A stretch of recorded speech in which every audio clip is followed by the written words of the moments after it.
Hello everyone, and today we are going to discuss another concept of block over block. तो यहाँ जैसा कि आप देख रहे हैं कि M1 मास आपके पास यहाँ जैसा कि आप देख रहे हैं कि M1 मास का आपके पास ब्लॉक है और ये एक रफ सरफेस पे रखा हुआ है।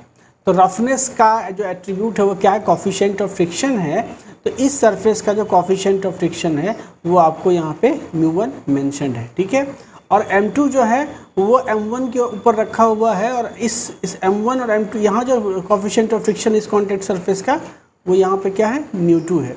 सवाल पूछा जा रहा है कि find the condition for sliding between M1 and M2 and between M1 and ground.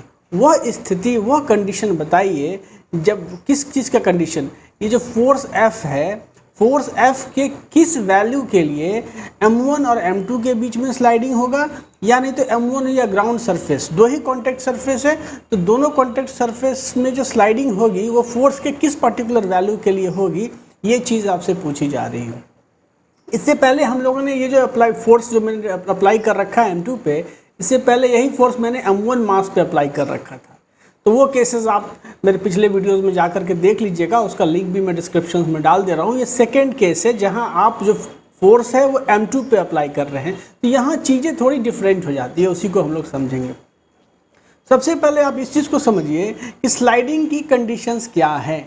Sliding की कंडीशंस ये है कि यहाँ देखिए, जैसे ही आप फोर्स लगाएंगे, पहले इसको समझिए कि जैसे ही आप यहाँ पे फोर्स अप्लाई किए, इस फोर्स के अप्लाई होने की वजह से क्या होगा कि इस M2 मास की टेंडेंसी क्या हो जाएगी, इस डायरेक्शंस में मूवमेंट की टेंडेंसी होगी। मैं कह रहा हूँ, माइंड करिएगा, मूवमेंट नहीं स्टार्ट हो जाएगा, but M2 has a tendency to move towards the right. तो इस पे M1 क्या करेगा, इस टेंडेंसी को अपोज करेगा। वो क्या करेगा, इस डायरेक्शंस में एक फोर्स लगाएगा इस पे, जिसको हम लोग बोलेंगे फ्रिक्शन फोर्स F2, ठीक है। यहाँ पे फ्रिक्शन फोर्स मैंने कहा F2 फोर्स लगा। अब जैसे ही M1 ने M2 पे फ्रिक्शन फोर्स F2 लगा दिया, तो भैया फ्रिक्शन फोर्स तो आपको जो है सो पेयर में प्रोड्यूस होगा। As per the Newton third law, कोई भी फोर्सेस हमेशा पेयर में ही प्रोड्यूस होंगे। M1 ने M2 पे F2 लगाया, तो M1 पे भी फ्रिक्शन फोर्स लगेगा अपोजिट डायरेक्शंस में। तो इस पे M2 जो है सो M1 पे फ्रिक्शन फोर्स किस डायरेक्शन में लगाएगा, इस डायरेक्शंस में लगाएगा। तो दिस विल बी इस डायरेक्शन, सरफेस पे लगेगा। मैं यहाँ रिप्रेजेंट कर रहा हूँ, बट सरफेस पे लगेगा, तो ये फोर्स क्या होगा, F2 होगा। ओके, अब देखिए जैसे ही इस M1 मास पे ये फ्रिक्शन फोर्स F2 लगना स्टार्ट हुआ, ये फ्रिक्शन फोर्स क्यों पिक्चर में आया, क्योंकि आपने ड्राइविंग फोर्स F अप्लाई किया। अगर आप ड्राइविंग फोर्स अप्लाई ही नहीं करते तो ये F2 पिक्चर में ही नहीं आता। इस F2 के पैदा होने के पीछे का कारण कौन सा है, ये ड्राइविंग फोर्स का अप्लाइड होना, ठीक है।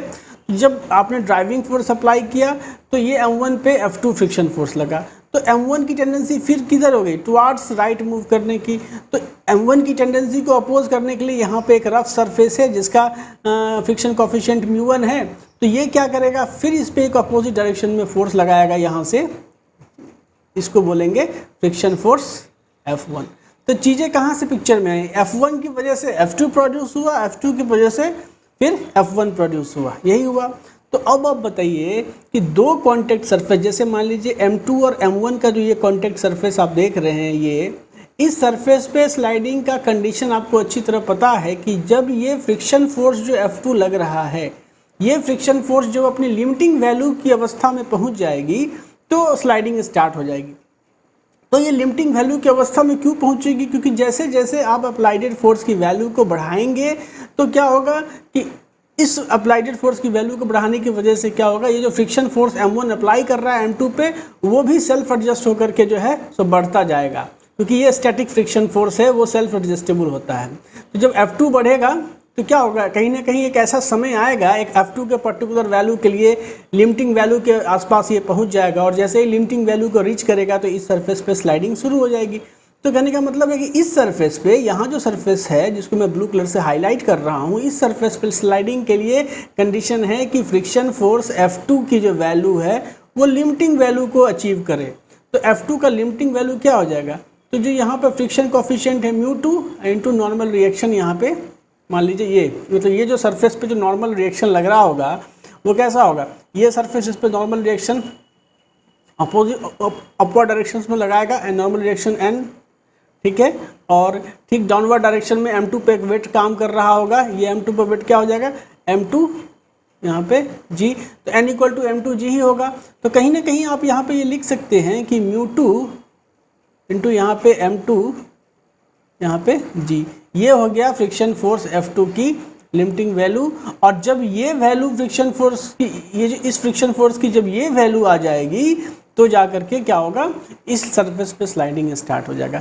अब बात बनती है ये जो सरफेस, ये जो कॉन्टैक्ट सरफेस आप देख रहे हैं, इस पे स्लाइडिंग कब स्टार्ट होगा, इस कॉन्टैक्ट सरफेस पे जिसको मैं रेड से हाईलाइट कर रहा हूँ, इस पे आपको स्लाइडिंग कब स्टार्ट होगा, जब इस फ्रिक्शन फोर्स की वैल्यू जो कि रफ सरफेस इस पे अप्लाई कर रहा है। अच्छा एक बात और, ये जो m1 है उस रफ सरफेस पर फ्रिक्शन किस डायरेक्शन में अप्लाई करेगा, तो सिंपल सा है, ये इस डायरेक्शन में अप्लाई करेगा। This will be the friction force, direction of friction force on rough surface applied by the mass m1। तो अब चलिए बात मैं कह रहा था कि स्लाइडिंग की बात कर रहा था, स्लाइडिंग कब होगा, जब यहाँ जो फ्रिक्शन फोर्स F1 पिक्चर में है वो अपने लिमिटिंग वैल्यू को क्रॉस करेगा। तो आप लिखोगे क्या चीज़, F1L की लिमिटिंग वैल्यू क्या हो जाएगी, तो यहाँ पे μ1 जो कोफिशिएंट ऑफ फ्रिक्शन है सो, और μ1 और यहाँ पे n, आप इसको लिख सकते हो नॉर्मल रिएक्शन फोर्स, यहाँ का जो है आप इसको n1 लिख लो, ठीक है, और इसको आप n2 करके काम चला लो, ये n2 सपोज करो ये हो गया, तो μ1 इंटू n1। अब n1 क्या है, m1 m2 का कंबाइंड मास जो है उस पर वेट नीचे की ओर m1 प्लस m2 इंटू जी, और नॉर्मल रिएक्शन फोर्स जो ऊपर की ओर लग रहा है तो वो काउंटर बैलेंस होगा, क्योंकि वर्टिकल मोशन में तो ये सिस्टम है नहीं। तो कहीं का मतलब ये क्या आ जाएगा, μ1 यहाँ पे और m1 प्लस यहाँ पे m2, ठीक है, इंटू जी, ये हो गया आपको F1 के लिमिटिंग वैल्यू।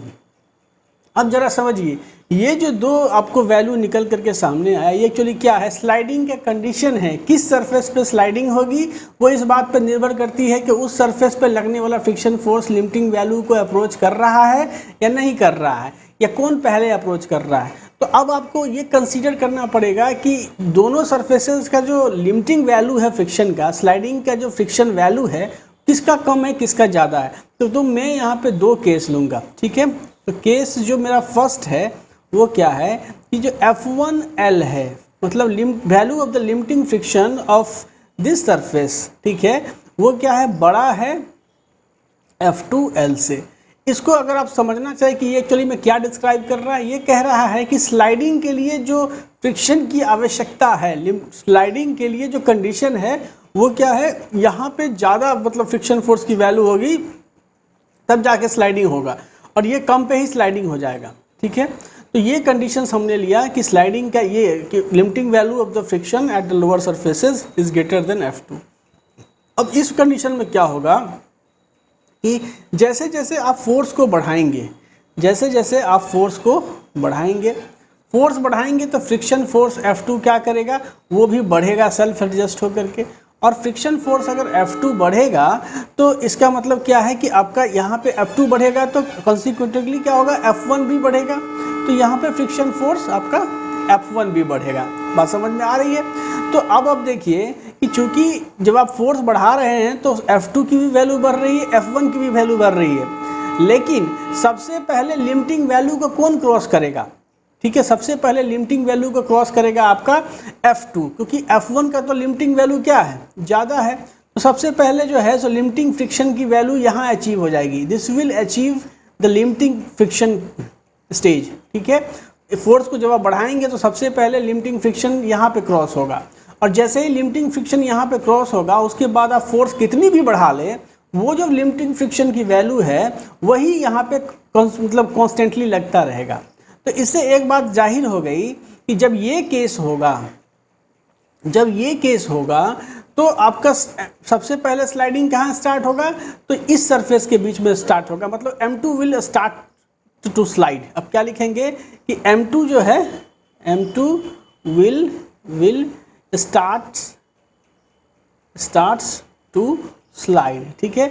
और M2 अगर स्लाइड करना स्टार्ट कर लेगा तो उसका एक्सेलरेशन क्या होगा, तो देखो जब M2 कब स्लाइड करेगा, जब इस F2 की वैल्यू क्या हो जाएगी, F2L हो जाएगी। तो इस पे जब फोर्स लगा M2 पे, अब अगर फ्री बॉडी डायग्राम से बनाओ तो सिंपली देखो यहाँ से, ये स्लाइडिंग के स्टेज की मैं बात कर रहा हूँ कि ये हो गया आपका M2, ठीक है। इस पे फोर्स आपने अप्लाई फोर्स किया F इधर, और इस समय जब स्लाइडिंग स्टार्ट हुआ तो इस पर जो फ्रिक्शन फोर्स लग रहा था वो F2 यहाँ पे L लग रहा था। तो इसका एक्सेलरेशन क्या लिखोगे आप तुम यहाँ पे, सिर्फ सीधे एक्सेलरेशन अगर आप लिखते हो एक्सेलरेशन ऑफ मास m2 तो ये हो जाता है F माइनस F2L, ठीक है, लिमिटिंग वैल्यू ऑफ F2L और बट्टा क्या चीज़ तो मास m2, ये इसका एक्सेलरेशन होगा। ठीक है, समझ में आ रही है बात।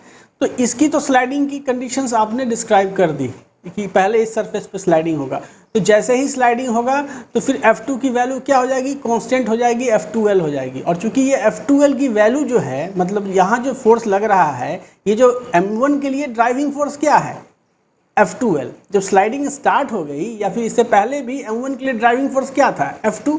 अब इस F2 की मैक्सिमम वैल्यू जो F2L है वो छोटा है यहाँ के लिमिटिंग फ्रिक्शन के वैल्यू से, इसीलिए कभी भी ऐसी स्थिति नहीं आएगी कि आपका M1 जो है सो स्लाइडिंग स्टार्ट कर दे, क्योंकि जो मैक्सिमम ड्राइविंग फोर्स जो M1 पे लग रहा है वो हमेशा लिमिटिंग फ्रिक्शन फोर्स से कम होगा। तो अब आप इसको लिखोगे यहाँ से क्या चीज़ कि आप क्या लिखोगे कि सबसे पहले एक्सेलरेशन तो आपको समझ में आ गया कि ये इस तरफ किस एक्सेलरेशन से स्लाइड करेगा। तो एक्सेलरेशन हो गया A is equal to F minus F2L by mass हो गया m2।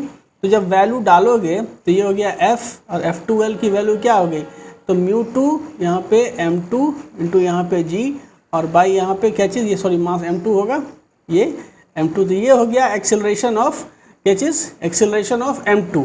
ठीक है, m2 मास का ये आपने एक्सेलरेशन निकाल लिया। और m1 के केस में क्या था कि जैसे ही स्लाइडिंग होगी तो जो फ्रिक्शन फोर्स एक्ट करेगा इस पर, कैसा है स्लाइडिंग होगी तो इस पर जो फ्रिक्शन फोर्स एक्ट करेगा वो क्या होगा, इस डायरेक्शन में, इसकी वैल्यू क्या होगी F2 लिमिटिंग स्टेज में आ जाएगा। तो उसके बाद क्या होगा कि इस पर F2L लगा तो m2 इस पर क्या लगाएगा, यहाँ पे F2L फ्रिक्शन फोर्स लगाएगा और इस F2L के करस्पॉन्डिंग जो यहाँ पे फ्रिक्शन फोर्स लगेगा ये F1 का एक पर्टिकुलर वैल्यू होगा। तो चूंकि आपने ये एज्यूम कर ही रखा है यहाँ पे कि जो F2L है, F2 की जो लिमिटिंग वैल्यू है वो क्या है, छोटी है F1 के लिमिटिंग वैल्यू से। और आपको पता है कि जैसे ही स्लाइडिंग स्टार्ट होगा तो फोर्स के किसी भी वैल्यू के लिए F2L की वैल्यू क्या होगी, कांस्टेंट होगी। ठीक है, once the sliding start for any value of the applied force the F2L will always remains constant, क्योंकि ये काइनेटिक फ्रिक्शंस में तब्दील हो जाएगा। तो ये जो F2L की वैल्यू है वो कभी भी F1 के लिमिटिंग फ्रिक्शन को क्रॉस नहीं कर पाएगी। मतलब क्या होगा कि M1 will never slide, M1, ठीक है, क्या होगा, M1 will never slide in this case, never slide in this case, in this case as the driving force, ठीक है, लिख लो इसको, as the driving force on M1 will never crosses more than क्या चीज़ F2L, जो कि which is lesser than the driving the static friction force, इसको लिखो limiting friction force, limiting friction force between M1 and surface या ground surface कर लो इसको, ground surface या कोई भी आर्बिट्री सरफेस है। तो बात समझ में आ गई होगी कि इस केसेस में जब आपने ये माना है कि स्लाइडिंग के लिए जो लिमिटिंग फ्रिक्शन की वैल्यू है, ठीक है, इस सरफेस की क्या है, कम है in comparison to this surface, उस केसेस में जब आप फोर्स अप्लाई करोगे तो ये तो स्लाइड करेगा। और ये किस मतलब आपका एक्सेलरेशन से स्लाइड करेगा, तो ये आपने निकाल लिया है कि AM2 की वैल्यू ये होगी, इस एक्सेलरेशन से आपका जो है सो M2 स्लाइड करेगा। ठीक है, जिसकी वैल्यू आपने यहाँ पे निकाला भी है, F माइनस μ2 M2 बट्टा M2, इस एक्सेलरेशन से स्लाइड करेगा। लेकिन ये वाला ब्लॉक क्या करेगा, नेवर स्लाइड। क्यों? क्योंकि इस पे जो ड्राइविंग फोर्स लग रहा है उसका मैक्सिमम वैल्यू F2L है, जो कि यहाँ जो लिमिटिंग फ्रिक्शन एग्जिस्ट करता है, मतलब इस सरफेस पे स्लाइडिंग के लिए जो कंडीशन है उसको कभी वो क्रॉस ही नहीं कर पाएगा। तो एक केस तो आपको समझ में आ गई होगी। चलिए दूसरा केस देखते हैं।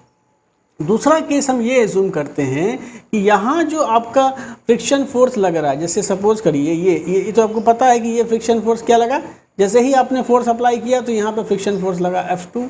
अब ये फ्रिक्शन फोर्स एक्चुअली कहाँ से पिक्चर में आया, क्योंकि M1 ने इस पे F2 फोर्स लगाया फ्रिक्शन फोर्स। तो अब M1 पे भी एक फ्रिक्शन फोर्स लगेगा M2 के द्वारा, जो इसका डायरेक्शन क्या होगा, इस डायरेक्शन में होगा, जो कि क्या होगा, F2 होगा। ये सिंपल सी चीज़ समझ में आ गई। अब जैसे ही M1 पे फ्रिक्शन फोर्स स्टार्ट हुआ, एक्चुअली में ये जो फ्रिक्शन फोर्स F2 है जो M2 ने M1 पे लगाया, एक्चुअली में M1 के लिए यही एकमात्र ड्राइविंग फोर्स है। The only driving force for M1 is this friction force F2। तो जैसे ही इस पे ड्राइविंग फोर्स एक्ट करेगा तो ये रफ सरफेस फिर इस पे एक अपोजिंग फोर्स लगाएगा इसके टेंडेंसी ऑफ मोशन के अगेंस्ट में, तो उसका जो फ्रिक्शन होगा वो इधर की ओर होगा, ये F1 होगा। सिंपल सा कंसेप्ट है। अब आपका जो केस 2 है, ठीक है, आपका जो केस 2 है, इस केस 2 में आपने क्या माना है कि जो लिमिटिंग वैल्यू है इस सरफेस की, मतलब जो F1 और L है, F1 L की जो लिमिटिंग वैल्यू है वो छोटी है, मतलब F2 L के, मतलब अगर स्लाइडिंग की जो मतलब के लिए जो रिक्वायर्ड फोर्स की आवश्यकता है वो इस सरफेस पे कम है इन कंपैरिजन टू इस सरफेस, मतलब पहले स्लाइडिंग की कंडीशन जो है इसे यहाँ फुलफिल होनी है। तो वैसे केसेस में क्या होगा कि जैसे ही आपका, जैसे देखो अब सिंपल सी बात को समझो कि जैसे आपने फोर्स को बढ़ाया, फोर्स बढ़ा तो स्टैटिक फ्रिक्शन भैया लग रहा है M2 पे, तो इसका मतलब है कि ये जो F2 friction force M1 M2 पे अप्लाई कर रहा है वो भी बढ़ा, तो फ्रिक्शन फोर्स F2 की वैल्यू क्या हो गई, बढ़ी। और अगर फ्रिक्शन फोर्स F2 जो है एक्चुअली में क्या है, ये ड्राइविंग फोर्स है M1 का, तो इसका मतलब क्या है कि ड्राइविंग फोर्स जो है M1 का वो बढ़ा। इसको लिख लो यहाँ से, ड्राइविंग फोर्स मतलब जो इसको मोशन में ले जाएगा, ड्राइविंग फोर्स ऑन M1 क्या होगा, ये इंक्रीज करेगा। ठीक है, अब जब M1 पे ड्राइविंग फोर्स इंक्रीज करेगा तो फ्रिक्शन फोर्स F1 भी आपका जो अपोज कर रहा है M1 को वो इंक्रीज करेगा, तो F1 भी क्या होगा, फर्दर इंक्रीज करेगा। तो जैसे जैसे आप फोर्स बढ़ाओगे इसकी भी वैल्यू बढ़ेगी, F1 की भी वैल्यू बढ़ेगी। तो बताओ कि सबसे पहले लिमिटिंग वैल्यू कहाँ पे क्रॉस होगी, जिसका लिमिटिंग वैल्यू छोटा होगा वहाँ पहले जो है सो क्रॉस होगा। तो कहने का मतलब क्या है कि फोर्स के एक पर्टिकुलर वैल्यू के लिए क्या होगा कि पहले ये सरफेस लिमिटिंग वैल्यू को अप्रोच करेगा, न कि ये वाला सरफेस लिमिटिंग वैल्यू को अप्रोच करेगा। समझ गए बात? फोर्स के एक पर्टिकुलर वैल्यू के लिए पहले ये surface limiting value of friction को अचीव करेगा, मतलब स्लाइडिंग होने की कंडीशन सबसे पहले यहाँ आएगी। ठीक है, so for a particular value of force, अगर आप लैंग्वेज में लिखना चाहो तो लिख लो, हालांकि ये बड़ा हो जाता है मैं लिखता हूँ, तो for a particular value of force, particular value of force of applied force, ठीक है, अप्लाइडेड फोर्स, और a particular value of applied force क्या होगा, तो applied force F1 will approaches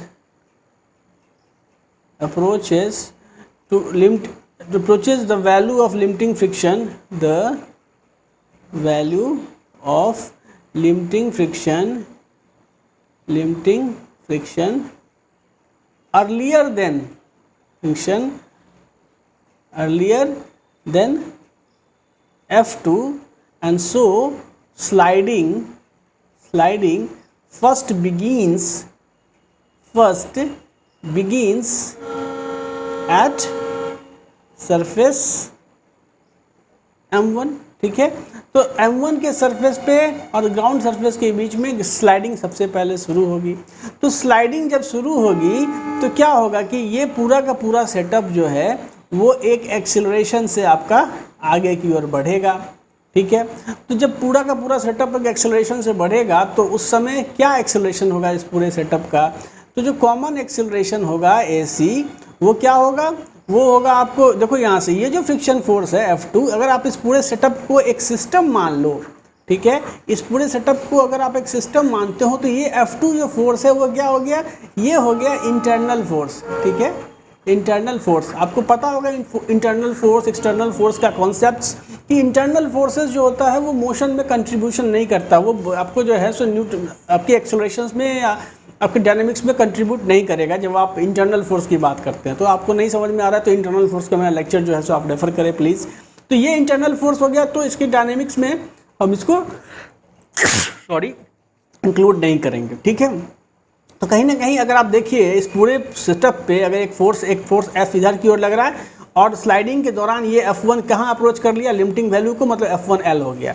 तो एक्सेलरेशन क्या होगा, F माइनस यहाँ से F1 की वैल्यू जो लिमिटिंग वैल्यू है सो बट्टा क्या, मास M1 plus M2, M1 plus यहाँ से M2। तो कहीं ना कहीं जब आप इसकी वैल्यू निकालो तो ये F माइनस F1L की वैल्यू आपको पहले निकाल लिया है, ये हो जाता है यहाँ से μ1, क्योंकि यहाँ का जो कोफिशिएंट ऑफ फ्रिक्शन है वो μ1 है, और M1 प्लस M2 इंटू जी जो है नॉर्मल डायरेक्शन होगा, तो ये μ1 यहाँ से M1 प्लस M2 इंटू यहाँ पे जी, और बट्टा यहाँ पे ये हो गया M1 प्लस M2।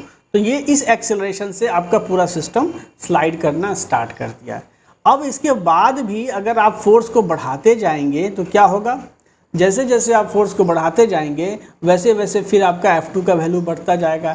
तो इसका मतलब क्या है कि स्लाइडिंग के दौरान भी एक ऐसा स्टेज आएगा जब इस सरफेस का लिमिटिंग फ्रिक्शन का वैल्यू अचीव होगा, ठीक है, एक पर्टिकुलर वैल्यू ऑफ फोर्स पे, मतलब after the whole system started to slide there will be a condition for the force F at which the limiting frictions is achieved between the surface M2 and M1, ठीक है। एक ऐसा cases भी आएगा जब M2 और M1 के बीच में लिमिटिंग फ्रिक्शन अचीव हो जाएगा।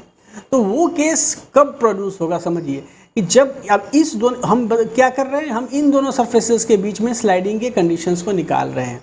तो इन दोनों सरफेस के बीच में स्लाइडिंग कब होगा, तो जब ये F2 की वैल्यू जो है वो F2L हो जाएगी। F2 की वैल्यू क्या हो जाएगी, F2L हो जाएगी, तब होगा। तो जब आप फोर्स बढ़ाते हो, यहाँ से देखो, जब आप फोर्स, पहले इसका डायनेमिक्स जो इक्वेशन ऑफ डायनेमिक्स लिखोगे M2 का तो क्या होगा, इक्वेशन ऑफ डायनेमिक्स अगर आप M2 का लिखो तो क्या लिखोगे, F नेट फोर्स क्या लग रहा है, F minus F2 and this is equal to क्या चीज़, M2, और वो किस एक्सेलरेशन से पूरा सेटअप मूव कर रहा है, उसी एक्सेलरेशन से M2 भी मूव करेगा। तो M2 इंटू ये जो कॉमन एक्सेलरेशन है AC, जिसकी वैल्यू आप यहाँ पे ये जो है सो इतना बड़ा निकाले हो, ये है। अब जरा बताओ कि जब आपका फोर्स बढ़ेगा तो F2 क्या करेगा, लिमिटिंग वैल्यू को अप्रोच करेगा। तो हम वो केस लेते हैं जब मेरा F2 लिमिटिंग वैल्यू को पहुँच गया तो हम निकाल पाएंगे कि वो फोर्स क्या है जिसकी वजह से इस सरफेस के बीच में स्लाइडिंग हो। तो मैंने कहा कि वो फोर्स की वैल्यू मान लो F है, ये F प्राइम भी आप कुछ भी ले लो, F माइनस, अब ये जो स्लाइडिंग के कंडीशन में क्या होगा, F2L हो जाएगा। तो F2L इज इक्वल टू यहाँ से M2 इंटू यहाँ पे AC।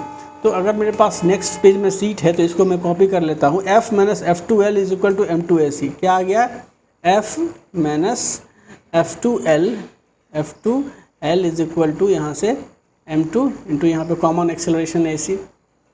तो देखो F माइनस F2L की वैल्यू क्या है, लिमिटिंग फ्रिक्शन फोर्स, उसके जो आपका ये जो वाला इस ब्लॉक में जो यहाँ पे लिमिटिंग फ्रिक्शन की वैल्यू क्या है आपने निकाला भी है, μ2 M2 इंटू यहाँ पे G। तो सिर्फ ये चीज़ जो है सो हम लोग यहाँ सब्स्टिट्यूट कर तो हमने निकाला क्या चीज़ की जो कॉमन एक्सेलरेशन है, जिस एक्सेलरेशन से जो है तो क्या होगा कि ये पूरा का पूरा सेटअप जो है मतलब टुवार्ड्स राइट मूव करेगा, वो कॉमन एक्सेलरेशन की वैल्यू हमने ये निकाली। और ये हम याद रखिए किस केस को डिस्कस कर रहे हैं, जब यहाँ जो फ्रिक्शन फोर्स लग रहा है ये F1 और यहाँ जो फ्रिक्शन फोर्स ये F2 और यहाँ जो फ्रिक्शन फोर्स लग रहा है ये F1, ठीक है। तो हम उस केस को कंसीडर कर रहे हैं जब हमारा जो F2 का जो L लिमिटिंग वैल्यू है वो ग्रेटर देन है F1 के लिमिटिंग वैल्यू से। इस केस को डिस्कस कर रहे हैं और इस केस को डिस्कस करने में हमने निकाला कि सबसे पहले जो है सो स्लाइडिंग क्या होगी, सबसे पहले स्लाइडिंग इस सरफेस पे स्टार्ट होगी इस केसेस में, और वो कॉमन एक्सेलरेशन क्या होगा पूरे सिस्टम का, तो ये होगा। अब हम निकालने जा रहे हैं कि जब स्लाइडिंग हो रही होगी तब फोर्स के किस वैल्यू के लिए इस सरफेस के बीच में स्लाइडिंग होगी। तो हमने इस m2 मास का जो है सो डायनेमिक्स इक्वेशन लिखा, और इस पे डायनेमिक इक्वेशन में क्या था कि हम सिंपल सा हमने इक्वेशन लिखा था, वो ये था कि F माइनस यहाँ पे F2, ठीक है, यानी दिस इज इक्वल टू क्या चीज़, तो m2 और इंटू यहाँ पे a कॉमन, यही होगा इक्वेशंस ऑफ डायनेमिक्स। अब मुझे मेरा कंसर्न क्या है, मैं चाहता हूँ कि फोर्स, मैं ये पता करूँ कि फोर्स के किस वैल्यू के लिए इस सरफेस पे स्लाइडिंग स्टार्ट हो जाती है, मेरा ये कंसर्न जानने में है। तो मैं ये एज्यूम करता हूँ कि जब स्लाइडिंग होगी तो यहाँ क्या होगा, लिमिटिंग फ्रिक्शन फोर्स होगा, तो ये F2 की वैल्यू क्या हो जाएगी, F2L हो जाएगी, और F2L की वैल्यू क्या है, μ2 m2 इंटू जी। तो एक्चुअली में ये इक्वेशन आपका मतलब अचीव होगा, ये मैंने पिछले मतलब पेज में डिस्कस किया था। अब देखिए यहाँ से आपको तो फोर्स की वैल्यू निकालनी है, क्योंकि ये जो इक्वेशंस है वो स्लाइडिंग ऑफ m1 m2 के बीच का स्लाइडिंग को डिस्क्राइब करता है, मतलब m2 का स्लाइडिंग ओवर m1 को डिस्क्राइब करता है। तो यहाँ से जब आप कॉमन एक्सीलरेशन की वैल्यू इसमें पुट करो तो ये क्या हो जाएगा, f माइनस यहाँ पे μ2 m2 g, and this is equal to m2 और ac, मतलब क्या चीज़, तो यहाँ ले लो ये f माइनस यहाँ पे μ1 और m1 प्लस m2 यहाँ पे g, और बाई यहाँ पे क्या चीज़, तो m1 प्लस ये m2, तो ये मेरा इक्वेशन जो है सो आएगा। अब इस इक्वेशंस के केसेस में हमको क्या निकालना है, तो f को ले आओ और यहाँ से आप जो है सो f की वैल्यू डिराइव कर लोगे। इस इक्वेशन से जो f की वैल्यू निकलेगी वो f का वो वैल्यू है फॉर विच स्लाइडिंग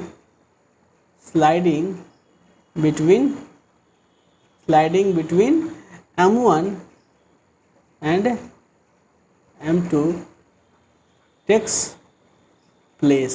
तो समझ में आ गया कि ऐसे केसेस में हमें लिमिटिंग वैल्यू ऑफ फ्रिक्शंस को दो सरफेसेस के लिमिटिंग वैल्यू ऑफ फ्रिक्शंस को निकालने हैं, और उसके बाद उसको कंपेयर करना है कि किस सरफेस पे जो लिमिटिंग वैल्यू है या फिर जो required values of the friction जो है वो मतलब कम है, और उसी के हिसाब से हमको इस प्रॉब्लम को अप्रोच करना है। मैं इस लेक्चर के रिगार्डिंग एक छोटा सा प्रॉब्लम मैं अपने नेक्स्ट वीडियो में डालूंगा।